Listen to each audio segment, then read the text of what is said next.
Hello everyone, welcome to the explanation video for the Redstone Awards 2024 methodology.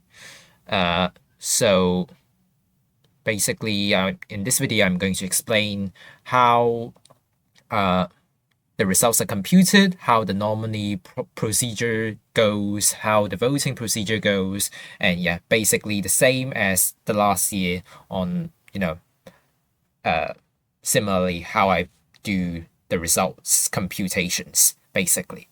So before we dive into, the boring explanation, let me just take a moment to thank you all for participating in the Redstone Awards 2024. Whatever you're participating via the nominations, via the voting, or you're participating the event itself, thank you all for your participation because your participation means a lot for this event's successfulness. So yeah, just thank you all. And another thing is that this is probably going to be the last year that I'm going to be in charge of computing the results because it's expected that this Redstone Awards event will be changed up completely in 2025. So please look forward into it. And yeah, basically that. So let's get started on the explanation. So just give you a small introduction. So let's just recap a bit on Redstone Awards 2023 format. So after the implementation of score or range voting system, we find it to be pretty successful actually. Although we also changed a little bit this year. So you will see that for the last year, we have 4 private nominations. This has changed up a bit this year. I'll explain the details a bit later. The score or range voting system for all categories is also changed up slightly a bit, but it's just a very minor change. You will see why pretty soon. And there are also more categories in 2023. Now, in 2024, we still have 4 private nominations. I should add an asterisk because there are some special arrangements, which I'll explain later. Now, how the voting system changes this year is that we have plurality voting, but then there is a very good reason because for the computational category, there are only 2 nominees. So score range voting is highly unnecessary. You just need a plurality voting. And that is already sufficient enough, basically. So yeah, plurality voting for the computational category, and score range voting remains here for the remaining categories. So don't worry, it's still here. So yeah, and this year we have less categories. So for the categories, here's just a list of it. So if you compare from 2023 and 2024, they're very similar, except 2024 removed 3 categories, if I can count. So they are Slimestone, Farm, and Storage Tech. And yeah, I'll also explain that a bit later. And let's get on first to the nomination methodology first. And by the way, starting from here, you can already take a look at the overall documents that I've written. That also explains a lot of content in which I'm going to talk about later. So if you want to view that, you can view that via downloading the file from the Google Drive folder, which I've already shared. But yeah, anyway, so here's just me verbally explaining from the documents some important stuff that I should let you know, and I guess a little bit more detail on why things are like that, I guess. So yeah, for the nomination methodology. Now, if you recall in previous year, we only allow 1 nomination per person, but this year we allow multiple nominations per person. So you're not restricted to only nominating 1 person, which in my opinion, that's better. So again, we also have top 4 nominees that will enter the voting round. And yeah, for special arrangements, there is quite a lot of them, let's just say. So For the piston door category, there's basically a major overlap with the zero tick category as per last year, basically. It's kind of expected already, because we already saw last year there are 3 nominees that are in the piston door category and in the zero tick category. So that's not what we really want, because that just makes one of the categories essentially useless. So to honor the compact piston door community, which also coincides with me, I guess. So nominees are decided via various methods to, honor this community. For zero tick, if you look at the Excel file, you would see that Aha Warrior 1 got third place, I think, tied third place, but then we removed him, her, them, I don't know, due to no contribution to the zero tick community in 2024. Now, there's a 4th place tie between 4 people: Brickcrafter, Hamter, Lol, I guess I should pronounce it that, and Tosi and V1.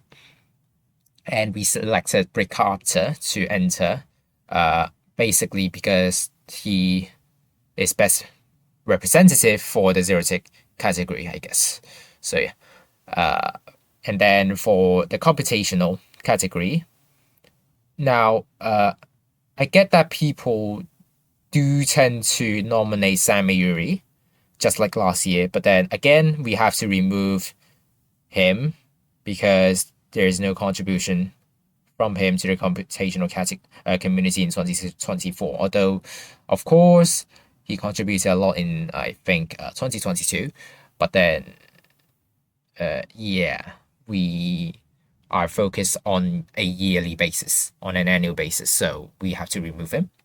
And then, unfortunately, the remaining nominees did not receive significant support. And basically, we decided that this category would be a 2-nominee competition. So yeah. I also hear some complaints from the computational community that the nomination form isn't widespread enough, that they get attention enough, I guess. Of course, I don't know exactly the details, but then all I can say is that this also shows how participation is important for the event to be successful, because the less the participation, the more bias it's going to be, the more variance it's going to have. So yeah, that's why we really have to rely on people participating. Otherwise, if the results end up badly, and the cause is that people don't want to participate, then it's not really our fault. But then, of course, the nomination form can be done better by distributing them more widespreadly, I guess. But yeah, that's out of the scope of this video. But then just mentioning that sort of a background on the computational category, I guess. So yeah, and then here comes the important part. The reasons that limestone farm and storage tech is removed is basically from due to the opposition from the technical community, because they do not prefer the current system on competing between each other, which is fair. And this is probably also going to be how we're going towards 2025. Instead of, having categories that nominees are going to compete with each other, we're just going to abolish it. So that's also a reason why this is probably the last year that I'm doing this, which I'm very thankful of. I don't have work to do now. But yeah, either way. So yeah, that's basically also mentioning some of the future prospects of this kind of event. So we replace these 3 categories by a recap on the technical community instead. So yeah, and then finally for the Redstoner of the Year category, it's the same reason as Limestone Farm and Storage Tech. We removed garlic bread, because he doesn't want to be included. And then Crafty is at fourth place tied. And yeah, he enters the voting round because of most support. So not much needed to be explained here. Now, what needs to be explained is Piston Door, because I also receive some requests, or rather complaints, that why Piston Door, the nominees work like that. So perhaps by more explanation, you will understand from my perspective how we decide on these nominees. So for me, basically I received the most support from the original nomination form, so that's why I'm here. And then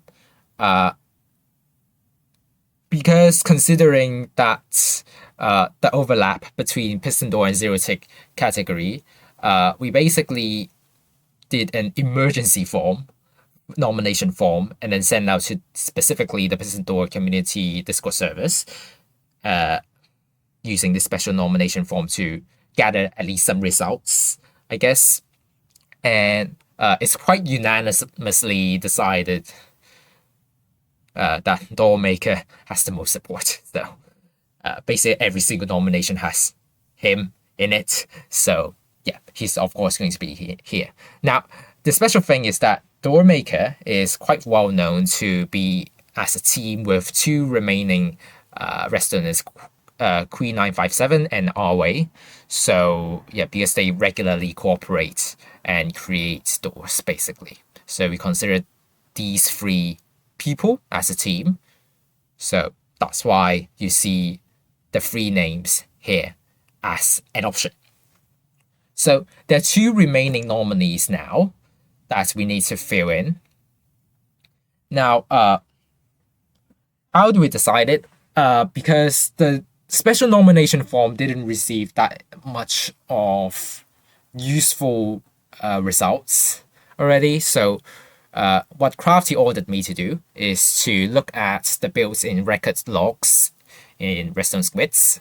So there are three candidates that I consider. So those three are Leopold, High 30, and Ganymede. So this is actually the more controversial part. The first two isn't anything controversial. It's pretty expected. Now, the build list I'm not going to demonstrate here because it doesn't really do anything. It's just a bunch of word wall. I don't want to do that. Not like this is not enough already. So you can find the build list in the documents, and I'll give you just a small summarize of what these three people do. So Leopold specializes in large pattern piston doors, just like me, basically, except he did much larger ones, I guess. Or not much larger, but then larger ones than mine. So if you ask me, the innovation given by him is from the deluxe piston doors, deluxe layouts, basically. And then there are also some slime layouts that are quite innovative, I would say. And then the second one is High 30.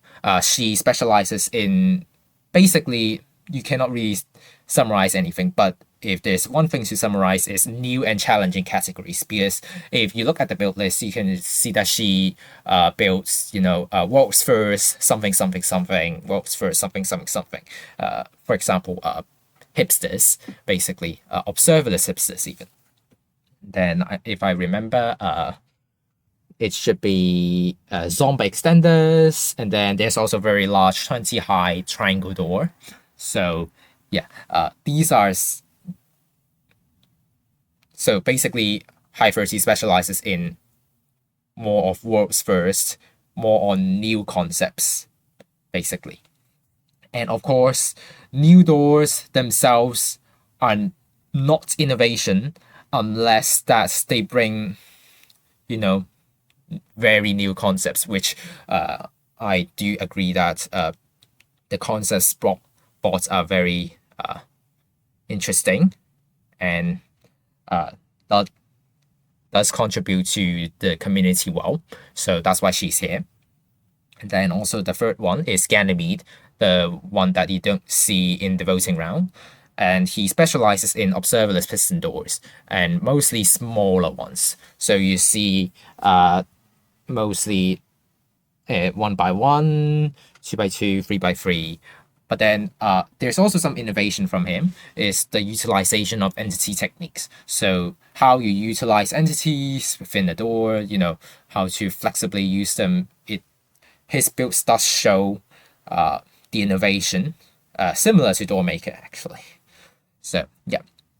Now, our criteria on selecting these nominees is not on the quantity of builds. So if you see Leopold and Ganymede, they have a lot of piston doors, but then High30 is just only 4 of them. At least that's how many I listed them. Of course, High30 builds more than just 4 doors, but then there are some other doors that I don't include them here, mainly because there are disputed records, and that the innovation might not be that much.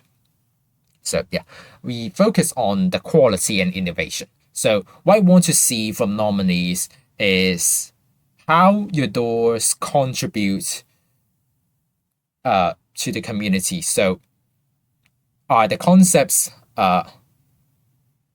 groundbreaking? Are the concepts be able to be used widespread and cause a revolution? So that's the thing that I want to see.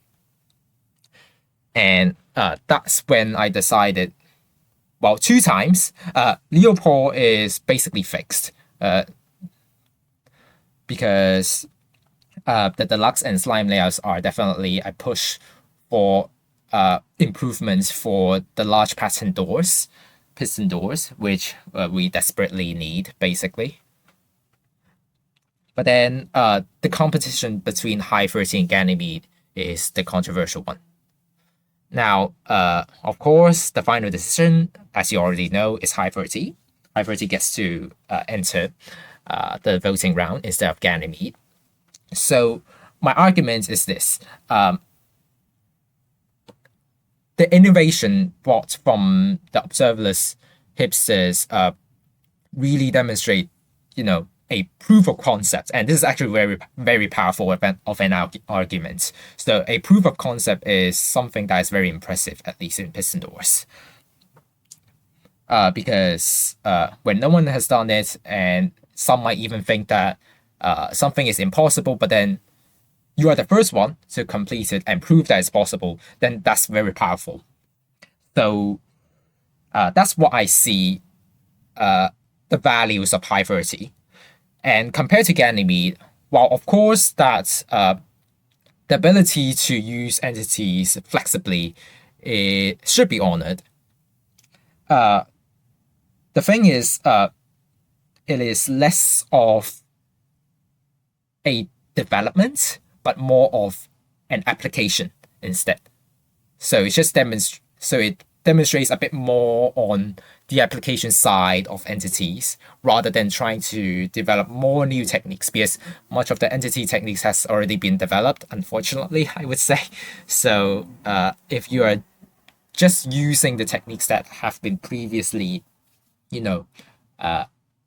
developed, well, of course, the ability of doing that is impressive, but then I would argue that the innovation from it is just weaker than, doing the proof of concept like High30 brought here. So yeah, that's the main reason why I chose High30 over Ganymede. So hopefully my argument satisfy some of the criticisms. So yeah, that's also the reason why I included this detailed explanation here, because someone, criticized on this part. So, hopefully my explanation satisfy you. So yeah, there you go. So now we move on to the voting methodology. So a lot of things are similar to last year. So we have 1 vote per person, as usual. And then we have a duplicate removal again. But this time it works a bit different. Now, the reason for duplicate removal, I think, is pretty obvious. But then, in case if you don't know, because there's one vote per person, and we do want to remove votes that are suspectedly voted by the same person, so we do duplicate removal. But then this time, I'm not going to just blindly remove all duplicates. So whenever you're duplicated, you're fired. Like this is not what we are doing here this year. So it's based on hypothesis test. So this is a statistical measure or procedure, which I'll explain a bit later. And yeah. And okay, I think the third line is a bit redundant, but then either way. So as I've already explained, the computational category, we use plurality voting due to 2 nominees. And then for other categories, we use score range voting instead of plurality voting. The reason has been explained in the last year's video because there are multiple advantages to using score voting compared to plurality voting and other voting systems. I'm not going to include the explanation this year. If you want to know the reasons why, you should check out the last year's video. Now, this year we changed the range setting a little bit. Instead of 0 to 6, which seems unnatural, we set it to 1 to 5 for voter intuition. But then it turns out it's not that intuitive because we suspect that some voters ranked the nominees instead of scoring them. So what do we mean by rank the nominees? So ideally, you should score the nominees. So 5 for the one that you most prefer and then 1 for the one that you least prefer, right? But then some people really try to rank the nominees. So they do really rank 1 as their favorite and then 4 as their least favorite, something like that. So that basically reverses the entire process. And yeah, unfortunately, that's not what the voting system here is set up to handle. So I did some scenario analysis to see how removing these ranking votes, as I define them, change the results. I'll explain this in the last part, actually. And the scores are summed up with scaling adjustments because many responses do not use the full range, just like last year. So I'll explain the scaling process just a bit later. And then the nominee with the most score after scaling adjustment wins. So the scaling adjustment looks like this. So basically, it scales up the score such that the difference between the maximum and minimum scores 4, because 1 to 5, the difference is 4, right? So yeah, we just do that. And then notice that the adjusted score is ranging from 0 to 4 instead of 1 to 5, but then it doesn't make a difference. So yeah, basically the formula you can see as below, the setting here, and then yeah, and then just for giving you an example, if we have a vote of 4354, so we have what the range is 2, right? So for example, let's say 4 originally voted with a score of 4. 4 minus minimum of these 4 scores is obviously 3. So 4 minus 3 is 1. And then 1 divided by 2 is a half. A half times 4 would be 2. So that's how you get these scores. And then the remaining is just the same fashion. And you get 2, 0, 4, 2. And you will see that there will be at least one score that is 0 and at least one score that is 4. And then the intermediate scores, they can be anything. They can be even non-integers, even in the special case of, for example, someone voting with a range of 3. So yeah, basically that. So before I head on to discussing the hypothesis tests of duplicate removal, let me just give you some warm reminders on voting. Because I think this has to be said. After a few years of seeing voters just voting not in the way that they should vote. So the first thing is to read instructions. I write it here 3 times with 3 exclamation marks because this is so important that some of you even missed out on the instructions and you voted basically wrongly. So I just copied from the voting form. I know that the instructions is not perfect. It's not set by me, set by Crafty. You can blame him. But either way, so it writes, when you vote, give each nominee a ranking from 1 to 5. The blank is also 1. The more points you give it, to a nominee, the more likely they are to win. Now, the thing that I think can be improved from this sentence is we don't say ranking. We say score. But either way, if you look at the second sentence, you already see how we want you to vote. The more points you give to a nominee, the more likely they are to win. So 5 means you should place 5 to your favorite. But then some voters treated the scores as ranks. So they instead put 1 to their most favorite nominee. So, of course, I have some measures to detect whether you are doing that, but then it won't be 100% accurate. So, I cannot help you much. And by doing so, you also make your votes either wasted because someone would vote X1XX, for example. X means that they left it blank. So X1XX. Now, if you see from the instructions, blank is also 1. So if you vote X1XX, that's the same as voting XXXX, literally. So yeah, you wasted your vote. Or you voted in the opposite way, and that's even worse. So, for example, you might vote 1, 2, 3, 4, let's say. But then 1 is the one that you most prefer, 4 is the one that you least prefer. So, ideally, you should vote, something like 5, 4, 3, 2, or 4, 3, 2, 1. But then you voted 1, 2, 3, 4. So, you reverse your vote. So, yeah, not only do you waste your vote, you're giving your least favorite a chance. So, I'm not sure what you're doing. So, yeah. Please make sure that when you vote, you do read the instructions first. Because if you don't, the results can be drastically different. Although later we will see that it doesn't really change anything. But, to make sure that your vote is actually counted properly, read the instructions, really. Now, the second part here, I cannot really blame you entirely. But then it should be common logic. But then 2 years have proven me wrong that this is not common logic. So ideally, any category you participate in should have at least 1 nominee with the highest score. And in this case, it's 5. And a nominee with the lowest score. In this case, it's either you put 1 or you put blank in it.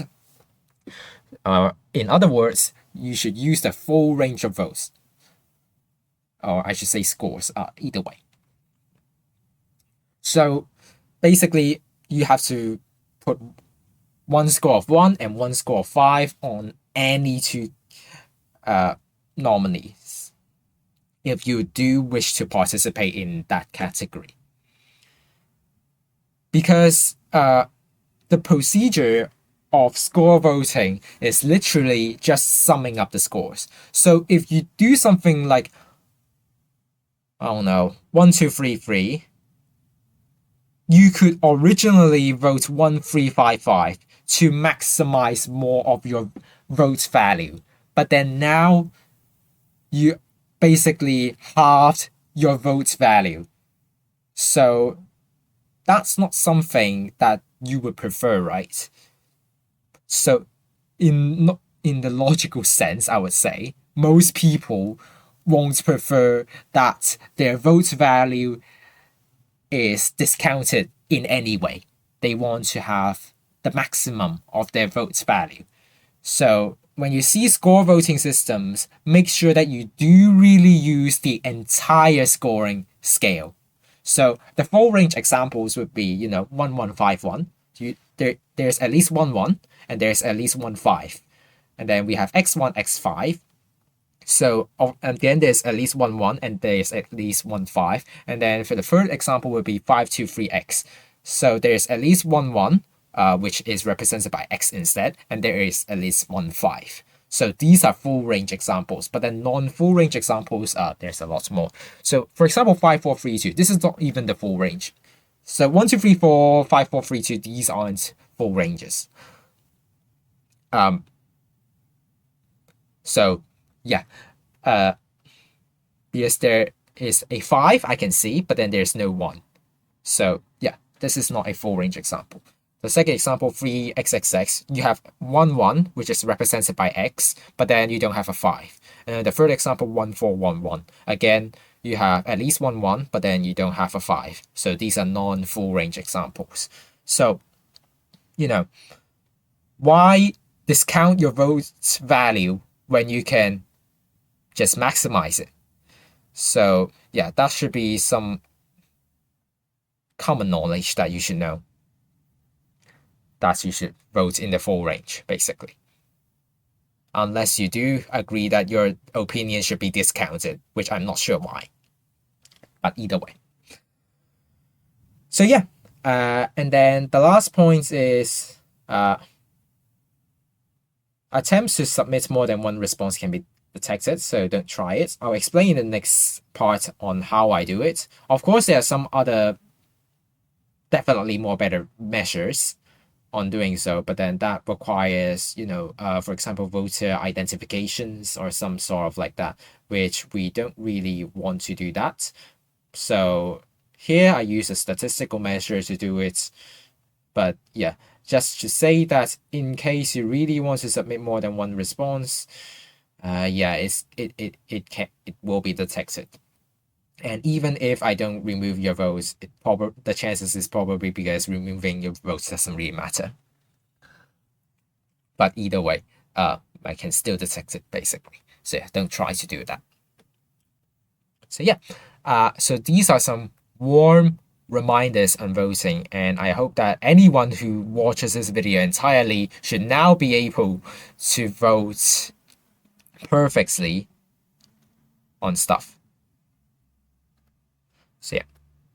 All right. So for the voting methodology, let's just continue. There are some special arrangements. Well, there's only one, so I should remove the S. But either way, so we basically abolished the computational category. Even so, there are 2 nominees. So if there's any special arrangements to it, that means that we abolished the category. So we basically set mod punch 3 to be the person winning this category due to his significant contribution to the community in 2024. I think it's the Redstone computer. Again, because Redstone computers are quite eye-catching and innovative. So yeah, so that's all on the parts that I just briefly explained. So let's just detailedly explain duplicate removal. This is the first part, which in the documents should be subsection 3.1. So let's just explain how I do it step by step. So the first step is on the string. So all blanks are replaced with X. But then for the computational category, we don't have a score. We instead have 2 string responses. One is called Mad Bat Wings, one is called Mod Punch Tree. So a vote for Mad Bat Wings is represented by B due to the second sound. And then P for Mod Punch Tree, again, the second sound. So yeah. Because both starts with M. So I just use the second one. And then a concatenated string is evaluated based on all voting options. So I just copy from the Excel what I see from one of the responses. So a bunch of 5s, and then voted for Mad Bat Wings, and then yeah, a bunch of 5s again, and then we now have X531, X5XX, and then X5XX, something like that. Now notice that you do not switch the ordering, because this really represents the location in which each voter votes in each option. So yeah, you don't scramble them around. And please notice that before I also mentioned the scaling process, right? This is not implemented here. So make sure you know that. And then now we are going to develop another string, which is based on the string that we previously had, but then we aggregate it some way. I call it a participation string. It basically records the behavior of each vote in each category. So there are 4 types in total. Type 0 did not participate, and I add the word effectively. Why? If you did not participate, you vote something like XXXX. So you basically leave all the things blank. Now, that should be the thing that I expect. But then there are also some participated ones, but then overall, you did not participate actually. So for example, 11XX, because I already said that 1 is equivalent to X. So 11XX, you voted nothing. Same for 3333. You voted all the nominees with the same score. Then what are you trying to do? You are trying to do nothing, actually. So basically, these are called did not participate effectively. So type 0. Type 1 is for categories other than computational. They did participate now, but then with 2 effective scores only. So let's just look at the examples. 5111, obviously 2 effective scores. There's 1 5 I can see. There's also a 1 I can see, but then there's no other scores that I can see. So 2 effective scores. 1313, again, I can see a 1, I can see a 3, but then no others. 4x14, I can see a 4, I can see a 1. X is same as 1 here, and then I see no other scores. So these are 2 effective scores. So this is type 1. Type 2 is pretty similar, except participated with more than 2 effective scores. So I would see 3 or even 4 effective scores. So 5311, I see a 5, I see a 3, I see a 1, so 3 effective scores. 4132, all 4 scores are different, 4 effective scores.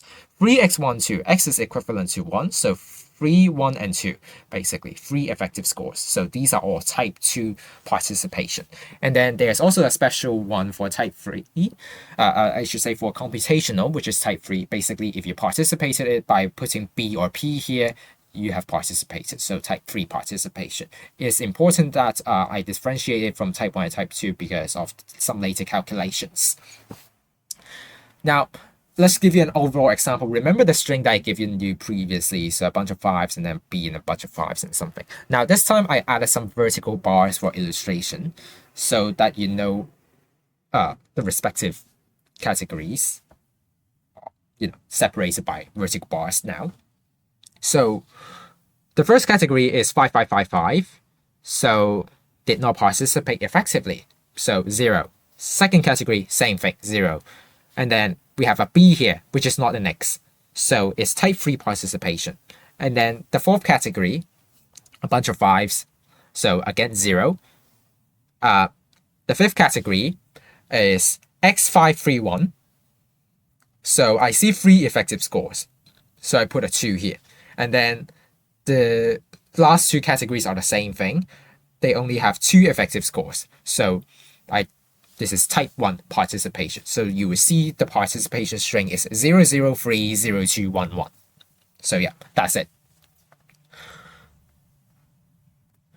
And then now we do some data merging, basically, or I should say aggregation. So we aggregate 2 things: the number of votes with the same string and also the number of votes with the same participation string. And then we just have a table with 4 columns. One consists of the string, one consists of the corresponding participation string, and then one consists of the number of votes with the same string, and then the number of votes with the same participation string as the last column. So I just copy from the first 3 rows in the duplicates sheet in the Excel file. And yeah, you see basically that's what I'm trying to do here. So yeah, and then the next thing, we are going to calculate bases. What are bases? Bases represents the total number of possible combination of votes. I write possible twice, either way, under the corresponding participation string. So basically, given a participation string. For example, just now we have what? 0030211. So given that I voted in this fashion, how many possible votes are there such that I also get the same participation string? And that is the base. That is defined as the base, and that's what we want to find. So, of course, 0, 1, 2, 3, they are indicators of something. And I've making use of it to calculate the basis. We have two versions here. You don't have to really worry about the strict version. The linear version is more important because the strict version isn't really used in the final calculation.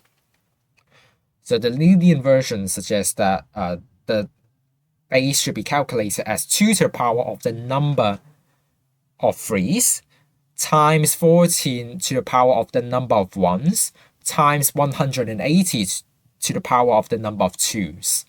So yeah, if you want to prove, I'm not going to explain it here. You can just check out the document. It's just basically simple combinatorics. So yeah. Now, yes, we do calculate the basis and then we can do our hypothesis testing, but then there are some things that we need to know.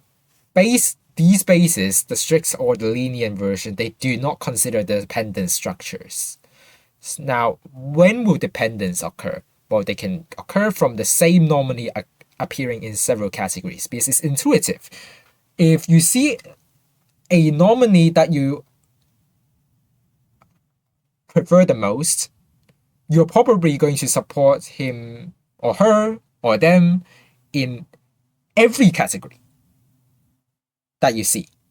And similarly, if you dislike a nominee so much, you're probably going to score them very low in every single one of the category you see that this person appears. So this is dependence. But then the basis we calculated all assumed independence. So we do really need to consider some dependencies. And that's when the manual adjustment is needed. Now, there's no good algorithm, I would say. Well, I can implement it, but then it's just faster if I just do it manually. Now, the idea is that in general, if you have a consistent voting pattern in several voting categories, then your base will be reduced accordingly. So I just give you two strings, for example. We have a bunch of X and then voted for Mad Batwings, a bunch of X, and then we have 4, 5 here, and then a bunch of X, and then we have 5, 4 here. Now, let me just explain. The one that is scored 5 is Mad Batwings. The one that is scored 4 is Crafty Masterman. So this is consistent, of course, because this voter voted first for Mad Batwings in all the categories, including the computational one, and then Crafty Master. So I will reduce this base for this vote. Now, the next example, which actually has the same participation string, you can check it out yourself. This, or actually no, never mind, it doesn't have it. But either way, voted for Mad Batwings, and then 2, 5. 2 is for Crafty, 5 is for Mad Batwings, and then the last one, the 5 is for Mad Batwings. Now, this now is inconsistent. Why? Because you voted Crafty Masterman in the content category as a 2, but then you did not vote for him in the rest of the year category. So yeah, there is no dependence between these two categories. So I'm not going to reduce your base. That's why. So yeah, so that's how we do the manual adjustment to the basis. And then now we can finally go on to the statistical stuff, which is the hypothesis testing. Now let X be the random variable of the number of people who voted the same as a certain string with the corresponding probability of P.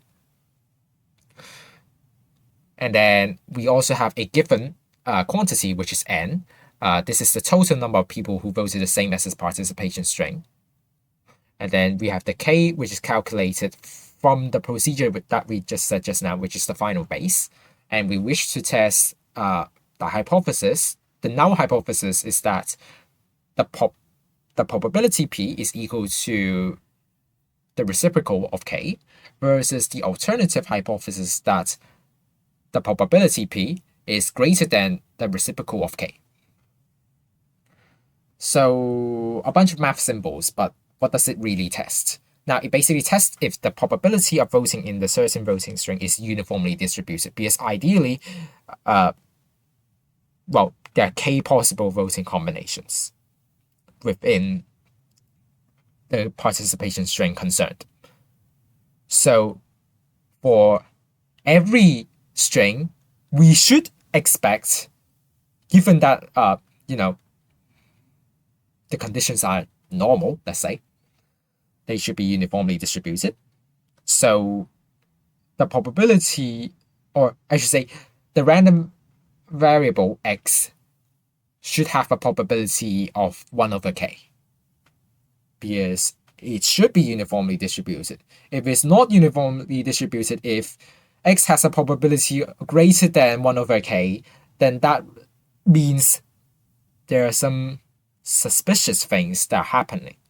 It suggests that, at least. So yeah, that's why the hypothesis test is set like that. We don't consider if the probability is less than 1 over k, because that's not the part that we really care about. We only care about if x is too large. We don't care about if x is too small. So yeah. And then a natural choice of x would be the binomial distribution with parameters n and p. Now, I just want to give a small note that the negative binomial distribution can also be appropriate, but then with this time we don't fix n, we fix m, which is the total number of people who voted the same as the participation string and did not vote the same as the certain votes string. So the relationship would be n equals x plus m. So that's the relationship, basically. Now, in our binomial distribution, n is fixed. But in the negative binomial distribution, m is fixed. So two different fixations. And yeah, you can see the detailed explanation in the documents. The negative binomial distribution, although it's included, but then I didn't really use it. But just a small note to you that this can be appropriate. But then we have to do some adjustments in our assumption. Although this is not a natural choice, so I just use the binomial distribution to test for the hypothesis testing. Now, notice that there must be at least one vote for each string, which means that x must be greater than 0, or in other words, x must be greater than or equal to 1. So using the binomial distribution, which we all know that it has a positive probability mass at 0, it doesn't sound that appropriate, right? So we want to eliminate the probability at 0. And that's why instead of using the normal binomial distribution, we use the zero truncated binomial distribution, which the symbol looks like this, ZT-B. So yeah, now we assume that x follows the zero truncated binomial distribution, again with the parameters n and p, and then we have x0, which follows the original distribution, the binomial distribution, the regular one. And then small x represents the observed number of people who voted the same as the certain voting string. And then we now basically do the frequencies hypothesis testing, which now we compute the p-value, which is the probability that we observe something more extreme than the observed number, given the null hypothesis is true. And then you can see from this 3-line derivation that it equals something like this. So you can see the relation between the zero truncated binomial distribution and the regular binomial distribution. And that's how the Excel formula is basically using this to calculate the p-value here. Now, how hypothesis testing works. So if p-value is smaller than or equal to the significance level alpha, which we will set manually, then we will reject H naught, because under H naught, this is a very unlikely event. So yeah. Now, of course, there are some caveats.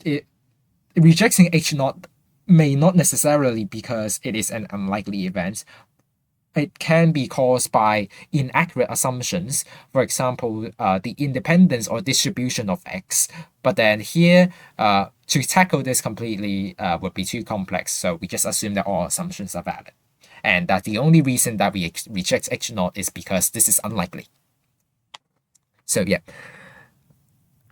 And then I set alpha to 0.005. Now, normally you would see alpha to be something like 0.05 or 0.01. But then here I set it even smaller. Alpha equals 0.005. This is very unconventional, but then I set it to this because I still want to be more forgiving and try to allow as many marginally reasonable votes as possible. And under this level of significance, we have 5 strings with a total of 25 votes to be removed due to the rejection of H naught. Because yeah, rejecting H naught means we should remove these votes because we suspect that these votes are in fact voted by the same person. So but then I also overrode some rejections with 2 special arrangements. One is for this string and one is for that string. You can't really see it, but then either way you see it on the screen. So yeah, because these 2 strings are respectively obvious votes for Mad Batwings and Crafty, and it's sensible that their vote counts are higher. And in addition, if you just look closely, both categories are with the score voting are voted in a 5xxx fashion. So the final base can arguably be reduced to 4 instead of 14. And if we set our final base to be 4 instead of 14, we cannot reject H naught at alpha equals 0.005. So yeah, it's quite arguable in these 2 cases, so that's why I don't remove these 2. And now notice that the duplicate removal does not change any results. So all of these fancy mathematical procedures, they ended up the same results. But then, I do care about, I don't care exactly if the results are the same, but the important thing is whether we did the procedures right. So yeah, we don't only care about the ending result, but we also care in the intermediate steps, whether we do things right step by step. So that's why this procedure is still important, although it does not change any results. So yeah. So that's the hypothesis testing part. Now, let's go on to a smaller but still a bit detailed explanation, although I just use one slide to summarize it all. Now, ranking votes. I want to remove them. Although I don't remove in the final results, I still do scenario analysis on what happens, what if I remove them, to see, if the results will change or how it changes, these kind of stuff. So I defined ranking votes previously already, but I'll just define it more rigorously this time as the votes that uses lower score for more preferred nominees. So this is the exact definition that I'm calling it a ranking vote. So it's not any ranking votes like 1, 2, 3, 4, something like that. But then strictly 1, 2, 3, 4. If you vote 1 for the most preferred nominee and then 4 for the least one, or something equivalent like XX1X also counts. So of course, the definition of this is opposite to how score voting works, which of course is the higher you score them, the more you prefer. That's supposed to be this, but then they voted opposite. So yeah. Now, given that if there are a significant number of such voters, this can lead to a result change. So we need to really see if we remove these ranking votes will change anything. So yeah. Now, given the time constraint I have, unfortunately, I can only do a couple of scenario analysis. So I just did 2. So the first one is by removing votes with both 1 and X in any category. Now notice that both scenarios aren't exactly removing all ranking votes, and they might also accidentally remove some normal votes. But then this is the best I can get within limited time and limited data, basically. So yeah, I basically assume that if you vote both 1 and X in any category, then you basically do not understand how the voting system works. And also doing so actually has an indication that they are ranking, because I do really see a numerous number of votes that do 1 to my bat wings, and then X for all other nominees, and then they voted Mad Bat Wings in the computational category. So that is very big of an indicator that they don't understand the voting system. So yeah, so that's why this is served as the first scenario. So there are 210 votes that are removed, basically. And then the second scenario is quite similar to the first one, except there's an additional condition that will also be considered, that if you vote something like 1, 2, 3, 4, 4, 3, 2, 1, all of these will also be removed in any category. Now, of course, again, there can be some legit votes that know how to use the voting system, although not perfectly, because 1, 2, 3, 4 is still not the full range, but either way, that's, they can be legit and not ranking votes as defined.